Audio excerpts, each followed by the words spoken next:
Greetings to everyone. I'm John Igliozzi, the president of the Providence City Council. I hope everyone had a joyous and healthy 4th of July, celebrating the United States of America, the greatest country on Earth's birthday.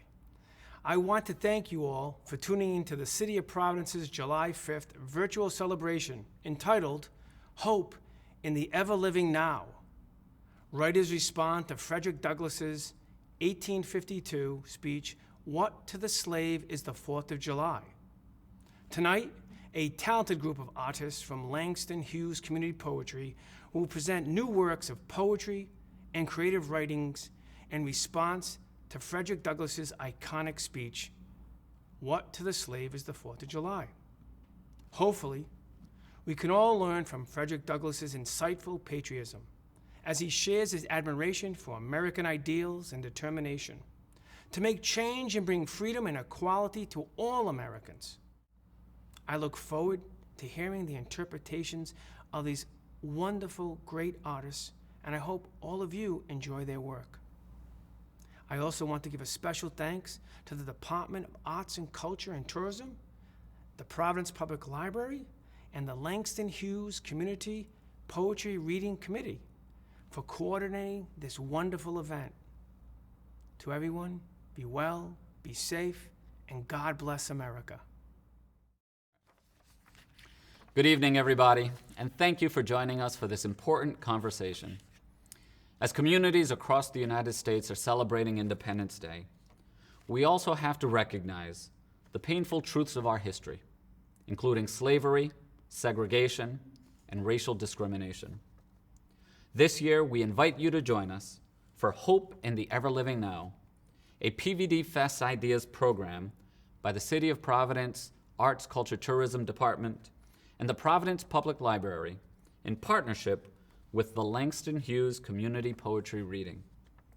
This program presents new works of poetry, prose, and performative creative writing that respond to Frederick Douglass's "What to the Slave is the 4th of July?"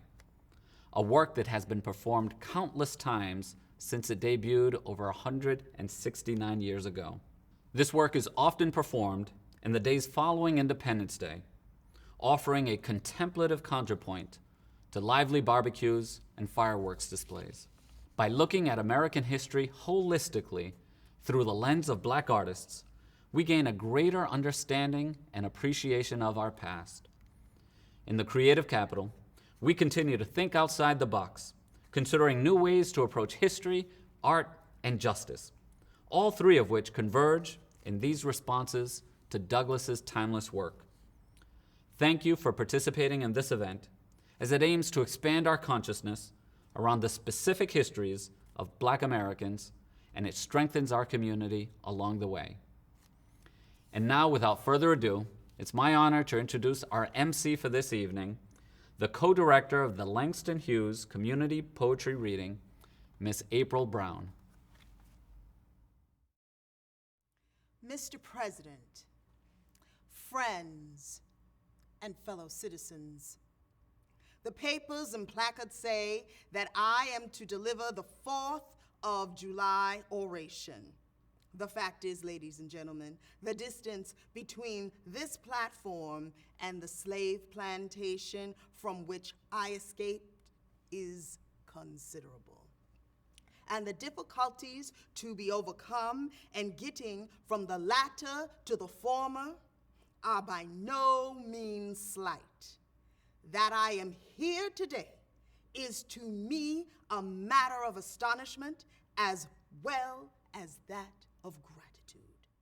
You will not, therefore, be surprised if in what I have to say I invent no elaborate preparation nor grace my speech with a high-sounding exordium.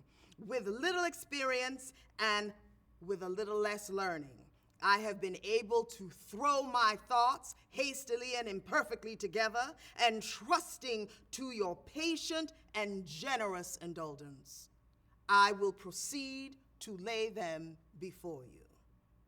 For this purpose of this celebration is the 4th of July. It is the birthday of your national independence and of your political freedom. This to you is what the Passover was to the emancipated people of God. It carries your minds back to this day and to act of your great deliverance and to the signs and to the wonders associated with that act and that day. This celebration also marks the beginning of another year of your national life, and it reminds you that the Republic of America is now 76 years old. I'm glad, fellow citizens, that your nation is so young. 76 years, though a good old age for a man, but is a mere speck of life in a nation. 70 years is the allotted time for individual men, but nations number their years by thousands. According to this fact, you are, even now, only in the beginning of your national career, still lingering in the period of childhood. I repeat, I am glad that this is so. There is hope in the thought, and hope is much needed under the dark clouds which lower above the horizon. The eye of the reformer is met with angry flashes, portending disastrous times, but his heart may well beat lighter at the thought of that America is young and that she still is in the impressible stage of her existence. May he not hope that high lessons of wisdom, of justice, and of truth will yet give direction to her destiny? Were the nation older, the patriot's heart might be sadder, and the reformer's brow heavier. Its future might be shrouded in gloom, and the hope of its prophets go out in sorrow. There is consolation in the thought that America is young. Great streams are not easily turned from channels, worn deep in the course of ages. They may sometimes rise in quiet and stately majesty and inundate the land, refreshing and fertilizing the earth with their mysterious properties. They may also rise in wrath and fury and bear away on their angry waves. They accumulated the wealth of years of toil and hardship. They, however, gradually flow back to the same old channel and flow on as serenely as ever. But while the river may not be turned aside, it may dry up and leave nothing behind but withered branch and unsightly rock, to howl in the abyss, sweeping wind, and the sad tale of departed glory. As with rivers, so with nations. Fellow citizens, I am not wanting in respect for the fathers of this republic. The signers of the Declaration of Independence were brave men. They were great men too, great enough to give fame to a great number of truly great men. The point from which I am compelled to view them is not certainly the most favorable, and yet I cannot contemplate their great deeds with less than admiration. They were statesmen, patriots, heroes, and for the good they did and the principles they contended for, I will unite with you to honor their memory. They loved their country better than their own private interests. And though this is not the highest form of human excellence, all will concede that it is a rare virtue. He who will intelligently lay down his life for his country is a man whom it is not in human nature to despise. Your fathers staked their lives, their fortunes, and their sacred honor on the cause of their country. In the admiration of liberty, they lost all sight of other interests. They were peacemen, but they preferred revolution to peaceful submission to bondage. They were quiet men, but they did not shrink from agitating against oppression. They showed forbearance, but that they knew its limits. They believed in order, but not in the order of tyranny. With them, nothing was settled that was not right. With them, justice, liberty, and humanity were final, not slavery and oppression. You may well cherish the memory of such men. They were great in their day and generation. Their solid manhood stands out the more as we contrast it against these degenerate times.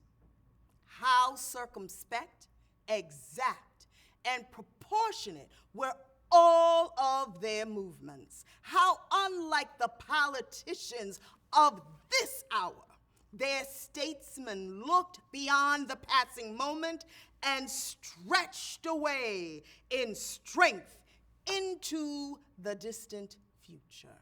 They seized upon internal principles and set a glorious example in their defense.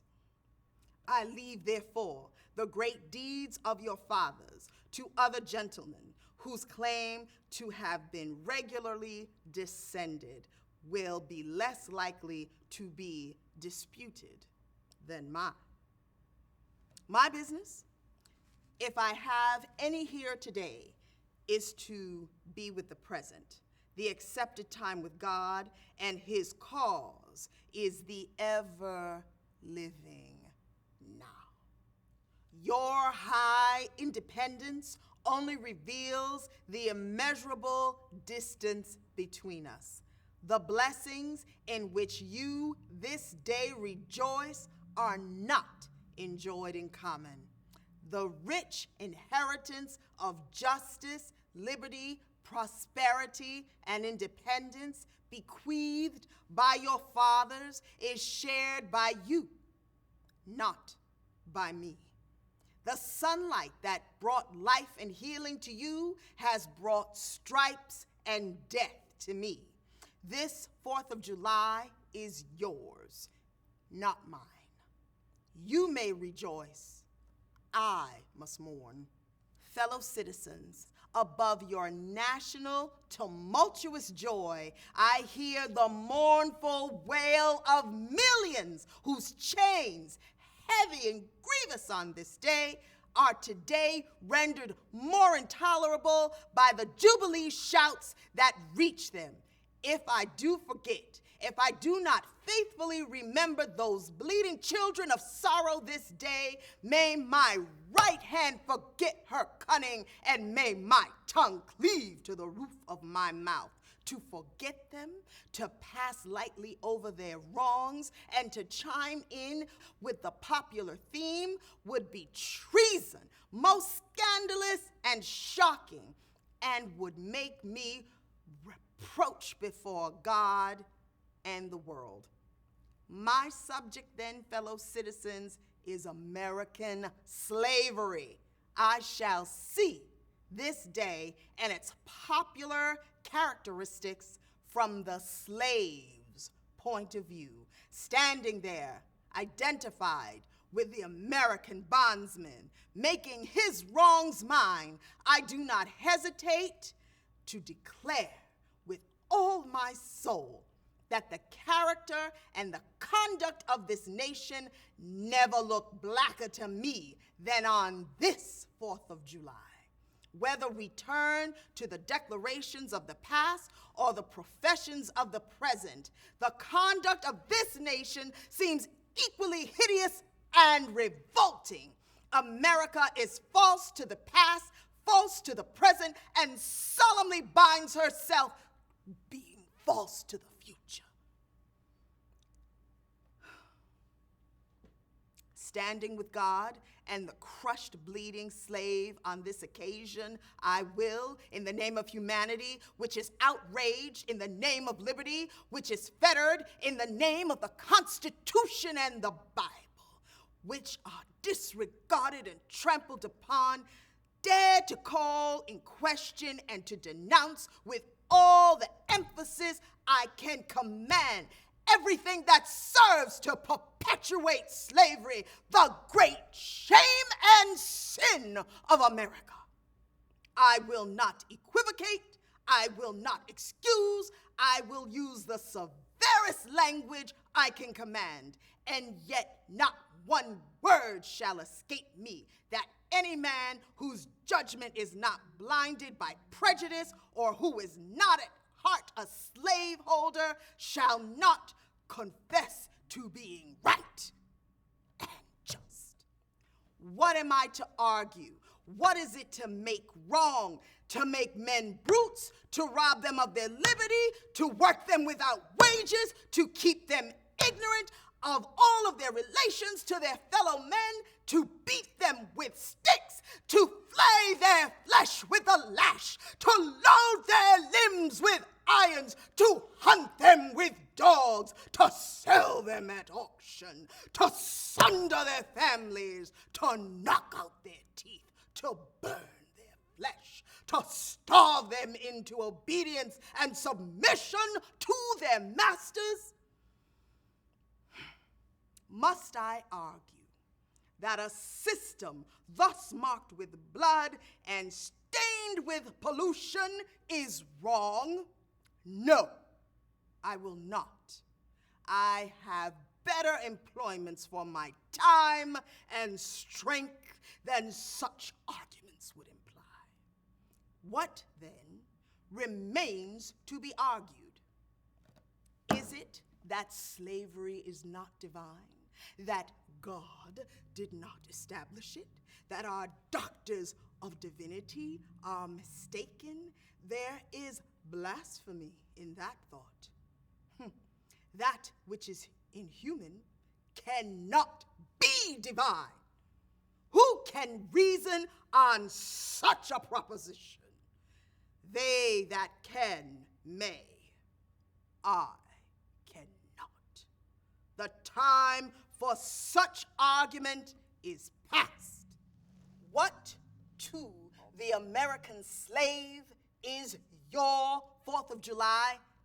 I answer, a day that reveals to him more than all other days in the year the gross injustice and cruelty to which he is the constant victim.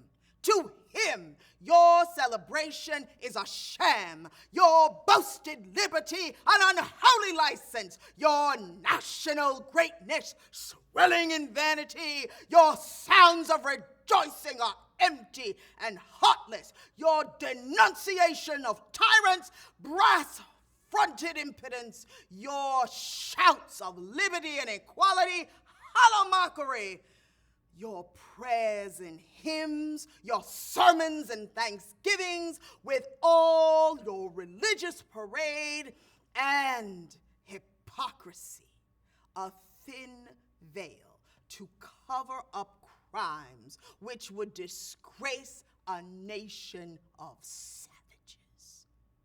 There is not a nation on earth guilty of practices more shocking and bloody than there are of the people of these United States at this very hour.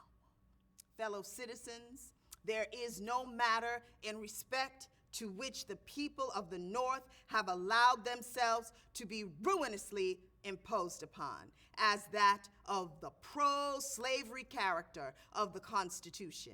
In that instrument, I hold there is neither warrant, license, nor sanction of the hateful thing, but interpreted as it ought to be interpreted. The Constitution is a glorious liberty document. Read its preamble, considers its purposes. Is slavery among them? Is it at the gateway? Or is it in the temple? It is neither. While I do not intend to argue this question on the present occasion, let me ask, if it is not to be somewhat singular that if the Constitution were intended to be, by its framers and adopters, a slave-holding instrument, why then neither slavery, slaveholding, nor slave can be found anywhere in it? Allow me to say, in conclusion, notwithstanding the dark picture I have made this day presented of the State of the Union, I do not despair of this country. There are forces in operation which must inevitably work the downfall of slavery. The arm of the Lord is not shortened, and the doom of slavery is certain. I therefore leave off where I began, with hope, while drawing encouragement from the Declaration of Independence, the great principles it contains, and the genius of American institutions. My spirit is also cheered by the obvious tendencies of the age. Nations do not now stand in the same relation to each other as they did ages ago. No nation can shut itself up from the surrounding world and trot around in the same old path of its fathers without interference. The time was when such could be done. Long-established customs of hurtful character could formally fence themselves in and do their evil work with social impunity. Knowledge was then confined and enjoyed by the privileged few, and the multiple walked on in mental darkness. But a change has now come over the affairs of mankind. In the fervent aspirations of William Lloyd Garrison, I say, let every heart join in, saying it. God speed the year of the Jubilee and the world o'er, when their galling chains set free, the oppressed shall vilely bend the knee.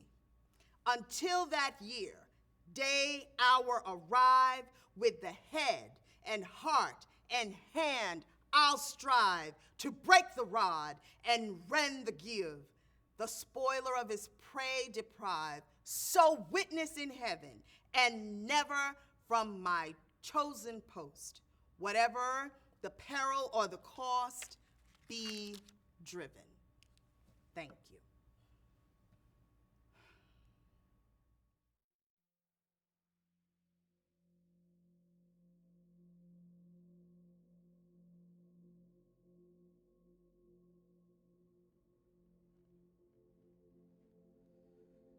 Pieces of her unwoven garments have finally been assigned muses, the inevitable, who've sewn together an infinite truth, a tie to the land of linguists, of timing, and of the mother, a calling to heal, reveal, and challenge deals imposed by convictions, yes, laws that uncover, cover, and uncover again the power of the fabric's glisten, enhancing the magnetic field of its host. That's us, that's me, and those beyond content, seeing clear the motives of this senile system. And still, you stand face to face, bold enough to question our laughter and hyper-awareness of patterns like fate? Absolutely, merry men, stand proud. But is the victory flawless? Is it immune to the ricochets of karmic law and the intuition of one's prowess? It's daunting, so we redesign, then realign beyond cosmetic feeds.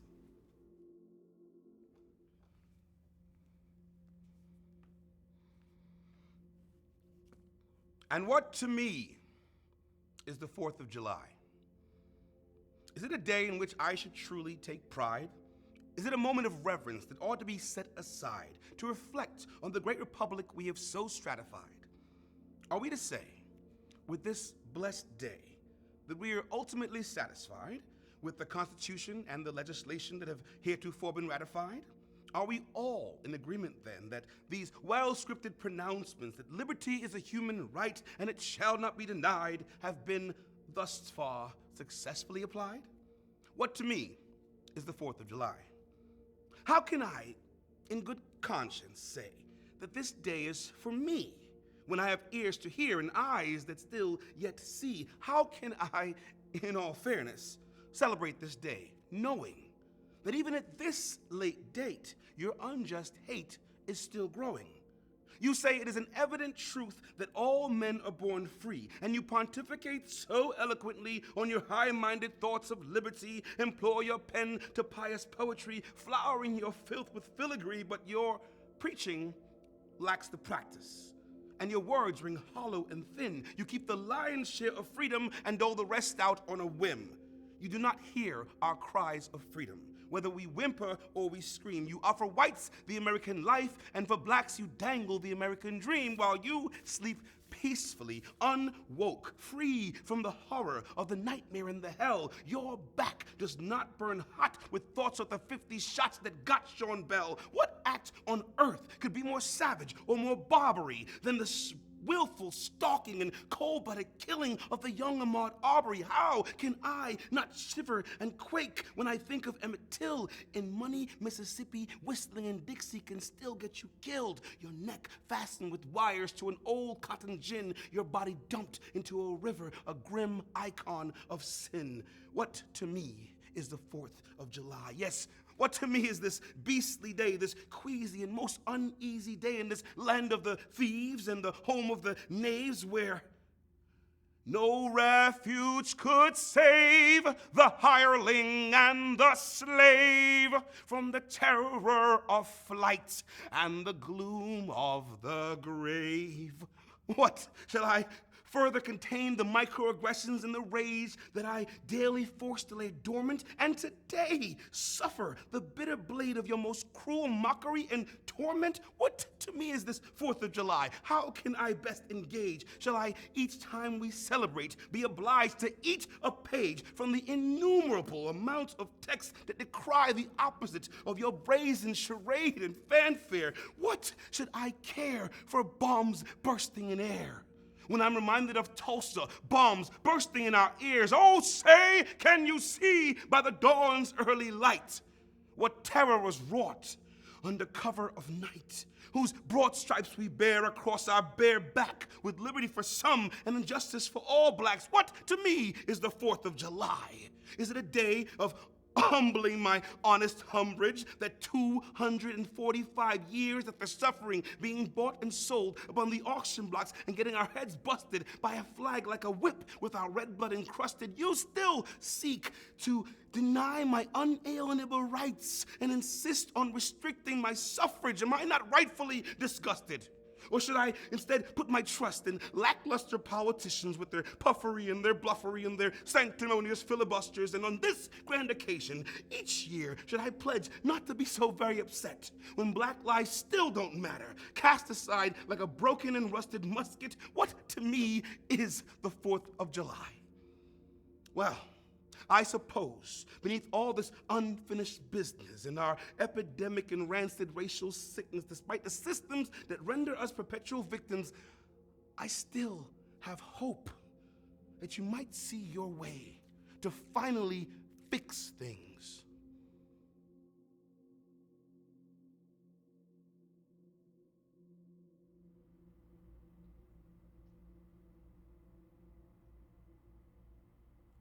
I, Sylvia Torrey, once a slave, owned by Rhode Island minister.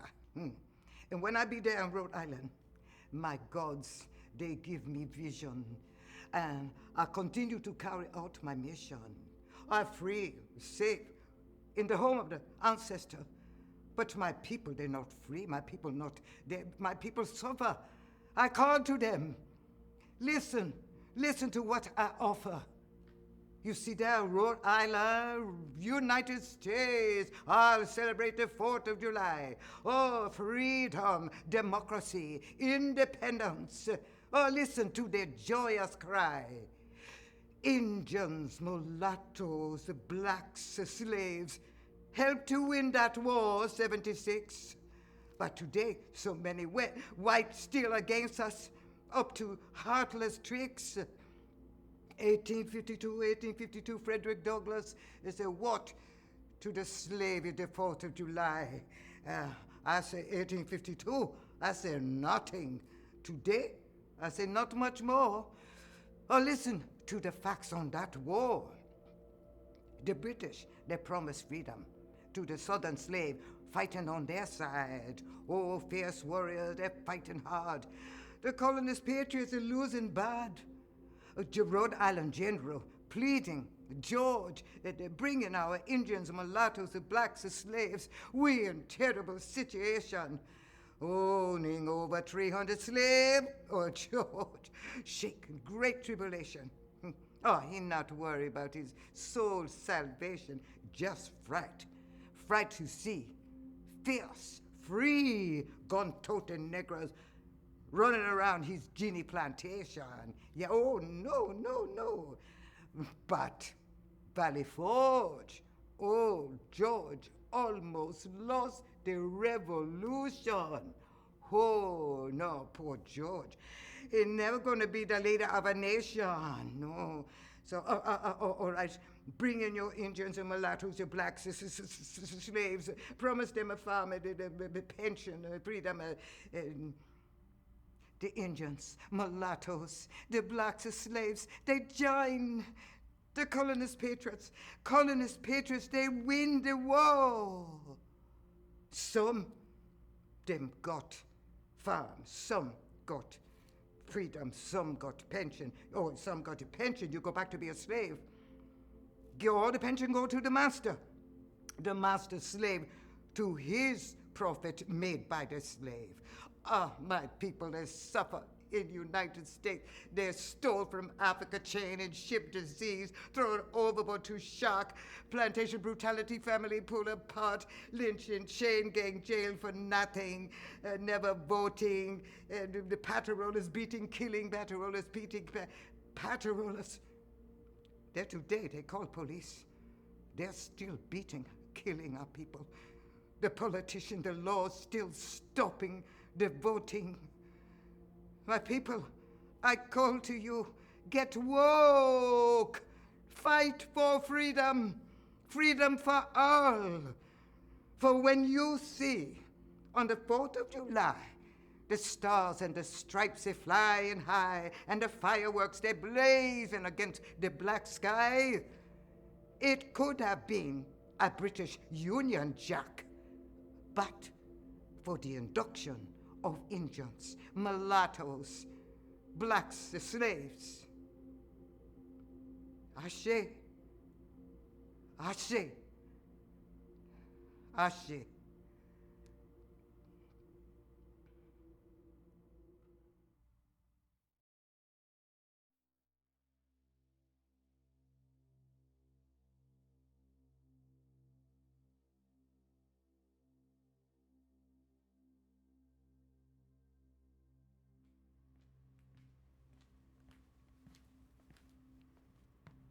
Dear time, I accuse you of being unkind to my people. Always moving forward, leaving some of the worst experiences behind. How are we supposed to heal? Revealing the truth of those throughout history try to hide, let us re-examine the black experience. Mama Africa, birthed the righteous man, stolen from original land, slavery is not where our history begins. So we celebrate our humble homes, huts, communities rumbling with chants and songs, mathematics and oral stories. We celebrate past lifestyles, cultures, you calling, our responding. Generations later, we mourn our mistakes too. Those taking advantage of us, going so far as to erase our names, our culture, our history. But we reclaim what glory has been lost, time. Free from slavery and chains, but not from slavery and chains. Douglass dug us using words, the rights that was given, give us inspiration. We should be ashamed of the slavery that still exists today. I address the very government about Juneteenth, celebrating the end of something that never ended. Hidden behind the malice of our forefathers, in the halls of justice they conspired to strip every black life back down under the guise of criminal, infidel, low down, dirty shame, scandal. But Douglas said, knowledge makes man unfit to be a slave. Ancestors, you know we are still fighting, right? We fight gentrification, redlining, voter suppression, marijuana possession, profit for prison, slavery by crime that was never committed. Our youth are slaughtered by the very people meant to protect them. Corrupted mentality to police brutality. We are taught that if we go to school, be good civilians, be productive in society, that we will have a better chance at life, but all I see is the lie. The myth of meritocracy. I mean, we buy Skittles to taste Trayvon's last meal before his execution. No justice, no peace.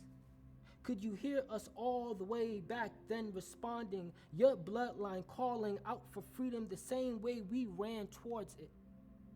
No matter how many times they try to drag us back, Douglas, I thank you. Okay, moving on. To the Harlem Renaissance. Your art and swag made us fall in love.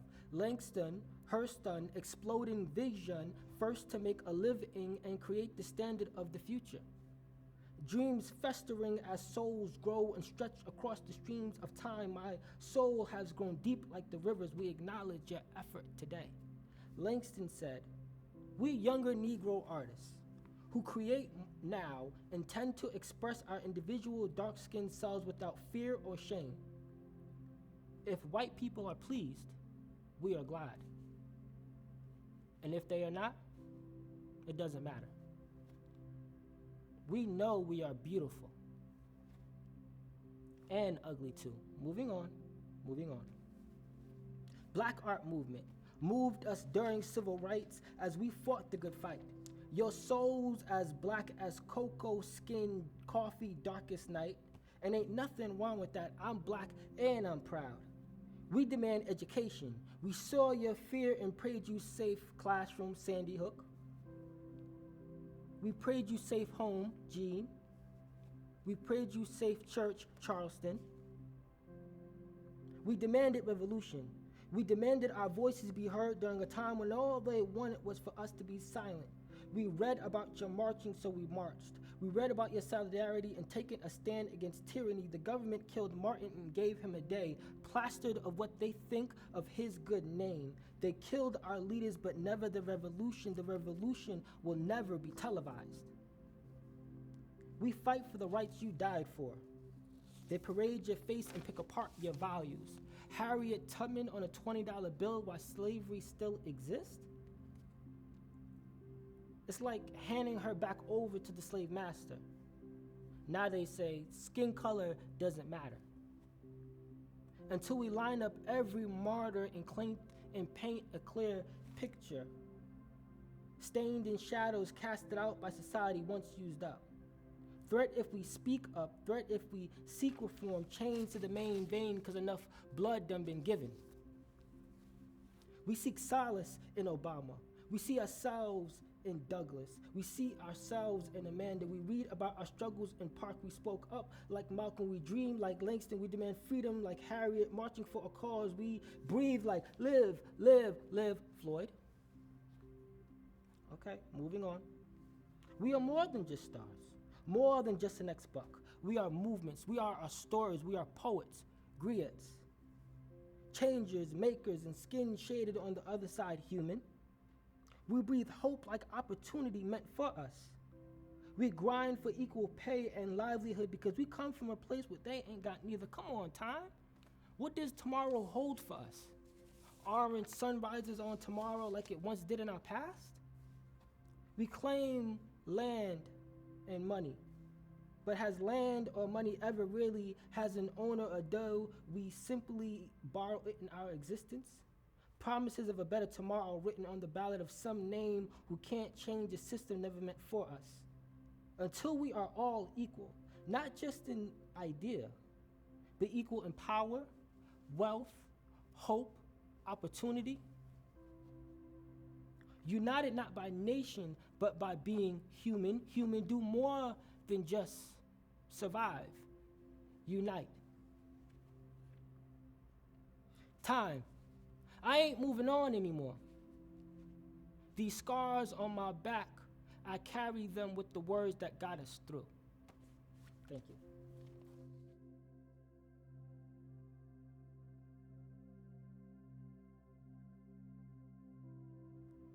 I've learned to bleed a freedom song from deep within the depths of me. I've poured it into your cups until it overflows, filled your bathtubs, and washed you of your iniquity. Used my blood to water your crops and catch your tears with my own. Yet I have not tasted the song my own soul has composed. I feed you from my own body, my milk dripping from your mouth while my children go hungry. And you ask me why I do not sing you happy birthday, as if I did not teach you all the words, as if in 402 years you ever sang it back to me. What is your liberty without my death? Your wealth without my debt? Your culture without my depth? What is your holiday without my holiness? Your victory without my sacrifice? My pain. You call me an American whenever it is convenient, but never when it matters. Black. Tell me, what is a country that kills its keepers? What is the celebration but a robbery? What is your honor but a mockery? You cannot erase me anymore, not without my consent. It was me. I am the one who bled this freedom song for you. I bred the freedom dance that is thrumming, rocking, humming, shouting, dripping through generations and burning chains, turning off your gaslight. You tried to smoke us, but we are the fire next time. We burn blood at the roots, our veins in the leaves, and our dark skin is simply evidence of the fire, of the light. You have tried to eradicate us, but we remember carrying our ancestors in both the belly and the melody and marrow and match. It is our music after all, and all, and all our blood in the water too, in the food and sounds and the businesses and the books and the ink and sugar and cotton and the creativity and art in the trees and flowers and grass and breathing, even in the air. Even your lungs know you cannot breathe without me. This song we composed. So what are we to do with your Independence Day when you're still depending on us and lying about it? What are we to make of your emblems and your revelry, your anthem, when we built the buildings with our very bones, but cannot enter into them for shelter? We know the odes to your emblems and your star-spangled banner, but do not know safety, do not know home. We say, burn it down and build a better one. Bleed a freedom song that don't skip when it sing our names. A freedom that is not fickle nor fractured. A freedom that is not stolen. One that doesn't call slave owners forefathers and takes ownership of its misdeeds. One that grieves the rivers of my sons and daughters all over this land. One that doesn't try to hush their cries from the ground. Sees equity as salvation and not a swear, sees truth as accountability and not an accusation, bears fruit that isn't strange on soil that isn't cursed. Until you reckon with my sorrow, what your joy got to do with me. I do not want a happiness that is borrowed, a jubilation that don't belong to me, a handout instead of a revolution. You don't see how far your America is from mine, how you get to stick your fingers in your ear and pretend you don't hear all that wailing in the background. You ask me why I do not sing you happy birthday, as if I did not teach you all the words, as if you ever in 402 years sang it back to me. The hope is the rebellion, beloved. And we have awaited your apologies long enough. We have none to offer you. We are blazing brilliantly. Beware of the fiery stream, beloved. I've exchanged my light for flame, my gentle drizzle for ruckus thunder. I have become the bloodstorm, the whirlwind, the earthquake, the fire next time, the fire this time, the fire. Esteemed colleagues and people of Providence, Rhode Island, Let me start by acknowledging that America is still one of the youngest countries in the world. And in such a short amount of time, in the largest sense of the world view, we have made magnificent strides in becoming a superpower. I beg the question, though, if America did not have her bolstered military and wealth that was built by people stolen for free labor, an economy that still operates and thrives on the free prison labor of the 13th Amendment and undocumented Americans, would our country be the Colt 45 of the Western Hemisphere? At the time of the planning of the nation, intelligent men had a vision of separation of church and state, where exchange and commerce can be made, where every person could achieve providence. But we can't mention the forefathers without considering in truth that when the Constitution of the United States of America was written, we hold these truths to be self-evident that all men are created equal. The words, except slaves and Indians, were included in the earliest versions of our living document, making it plain that if you did not resemble the forefathers in skin color and class, this country was not meant for you. The push for equality in America has come a long way, but here we are over 200 years later, still deciding if black people are actually human. It's not a decision being made by legislators or congregations of believers, but by actions and the treatment of her non-white citizens. Black people and people of color are held to a higher standard than whites. Black people are sentenced 3 times more severely for equivalent crimes committed by whites. Black people are likely to meet judge, jury, and executioner at higher rates than white people. There is a great divide in her systems and institutions. This is not new news, at least not to black and marginalized citizens. Black people always knew that divide existed, but no one wanted to hear us. The great Dr. Martin Luther King Jr. is quoted as saying, "A riot is the language of the unheard. So I say unto you, America's second language, which he speaks fluently for over 250 years, is riot." Martin Luther King Jr.'s statements gives base and historic value to Frederick Douglass's statement, "Freedom cannot be granted, it must be seized." Even now, the nation's biggest debate is critical race theory. This rift exists as an attempt to silence not only the contributions black people made in the design, the building, and defending this great land and its values, but the atrocities perpetrated by whites in acts, policy, and turning a blind eye to racism weaved into our nation's core. Not just hate in acts and speech, but exclusion from the bounties of hereditary wealth, access to resources, and having to survive a system designed with pitfalls and booby traps for people due to skin color. Historically, the easy target in America has been black men. We can go to 1920, when Birth of a Nation was screened on the White House lawn. President Woodrow Wilson is quoted as saying, "It's the most accurate depiction of black men ever recounted." We were made out to be beasts and vagrants, putting bare feet on the desk, ravishing chicken in the halls of Congress, and accused of the most detestable of acts, defiling the most precious of American gems, white women.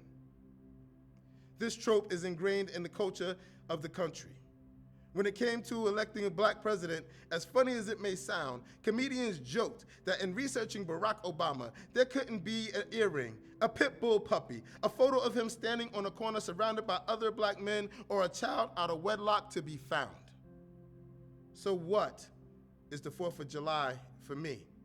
Not only a citizen, but a 3rd-generation war veteran of her military. I say, hope. Being that this is a nation that was built by immigrants, yet separates immigrant children from parents. Being that this is a nation that fought fascism after witnessing the inhumane treatment of human beings in concentration camps overseas, yet now has concentration camps for undocumented American children. An anti-fascist nation that now believes anti-fascism is a detriment to the nation's health. The 4th of July has been and still remains nothing more but a day of hope. Hope that I can achieve my dreams in spite of my race. Hope that my daughter does not have to pick up the fight that I've been fighting for 50 years. Hope that I and my ancestors' dreams come true. It is of my belief The 4th of July is a day for American black citizens to gather, relish in the joy of our children, congregate around the card table in boisterous laughter, and crack wise on long-missed cousins, enjoy the culinary delights of our culture, get lost in the smiles of aunties and big mama's stories, and enjoy the hope of what we fight for, the America we want to believe and live in, forgetting the reality of what life in America while being black really is. America celebrates the 4th of July like a child, as I like a child when I was one. Not knowing the unjust emotional warfare inflicted upon my people, they say when you know better, do better. Well, I've been knowing for as long as I could decipher. A holiday that's only salt to a wound left open. Will we ever heal, rejoice, and mourn in peace? Upon fruited plains, strange we hang hung, sung out cries by mothers bear children, only to bury their son. America, I am not your Negro. I am not who you think I am or labeled me to be. Mammy, colored, porch monkey, coon, or your nigga, anything than truly free. Stolen supreme celestial beings. The internal war on race and skin all started from a man named Prince Henry the Navigator, steering our entire existence into an ocean's whirlpool of hate, and everyone is drowning, casting a spell that determines our entire existence, a sentence that has been overserved and undeserved. Combing through the nappy, you'll find the black family at the root. Broken, shaken, torn apart, fused together, cornrow mappings to freedom, a broken promise, 40 acres and a mule I still ain't never seen yet. 1.5 million white households receive 160-acre land grants, now gifted uninformed teachings of assets, affecting the immense black to white wealth gap.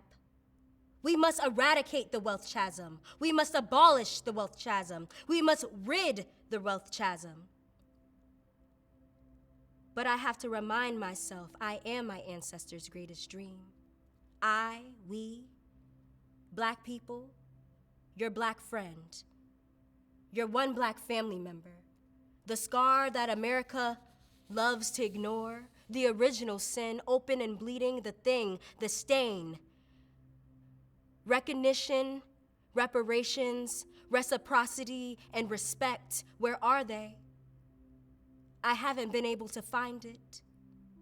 His story in Constitution affirmed African Americans to be worth only 3/5 of a human being. America, the Constitution of the United States is racist. You've been trying to right your wrongs for far too long. My ancestors won't allow me to turn the other cheek, for I no longer have to be grateful for the little bit that is given, a lesser than recognition. Like a backhanded compliment, we are not accepting it.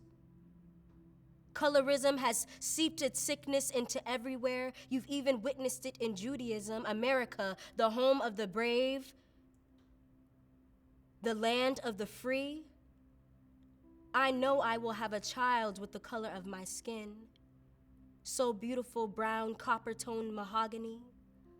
A little baby me that's gonna fight the same fight for what's right. What an exhausting, beautiful thought to have. But I have to be optimistic about the future. You can't tell me racism doesn't exist when science proves the first humans had high levels of melanin in their skin. You can see why atheism is on the rise. Makes you want to raise an eye. But it's no secret how Jesus became white, not right, backfired lies. Still I rise through miseducation, propaganda, programming, cultural appropriation, medical experimentation, gentrification, exploitation, and extermination. One nation, under God, indivisible, with liberty and justice for all? You can't tell me systematic racism doesn't exist when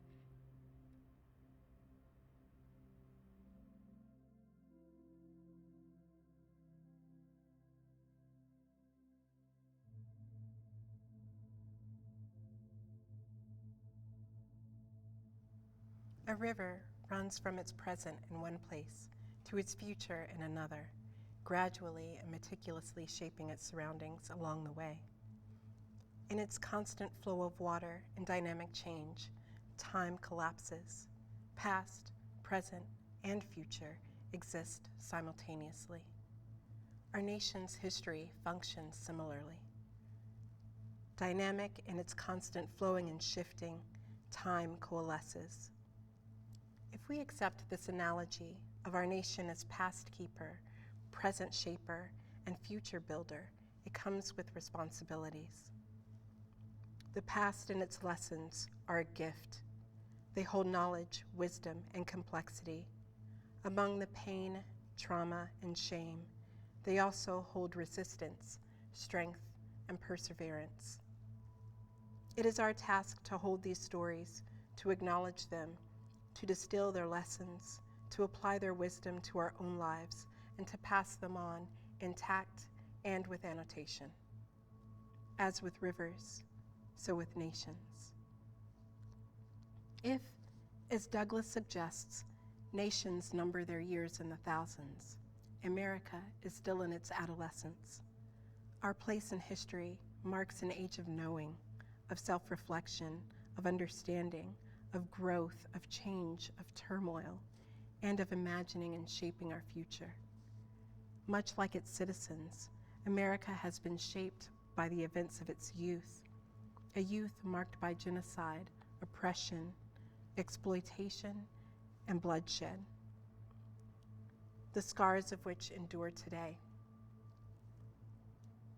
In the midst of this deep transformation, like many adolescents, America will experience growing pains. We must accept and acknowledge the pains of our past and present struggles and use the self-awareness to form a new sense of identity. As the result of this maturity, we will rise like the Nile, transforming the dirt of our past into silt from which an abundant future can grow. Indeed, some folks would rather have silver and gold than the God of earthseed. Our forebears bore witness to their neighbors who opposed America's revolution and independence. Douglas bore witness to those who would see the ongoing oppression of their black neighbors and do nothing. We bear witness to those who refuse to learn the lessons of the past, those who, threatened by the sins of their fathers, prefer to live in delusion. The eye of the reformer is still met with angry flashes. Opposition to the radical thought of equity abounds.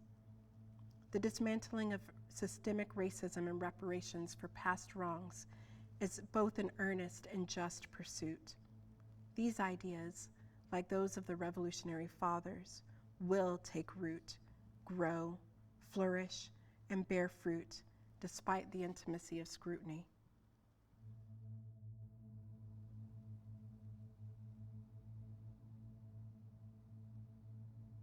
Summer, Black family reunion, organized body, blood circulating, 4th of July weekend, rituals rooted in emancipation, tradition grounded in great migration, generations gather.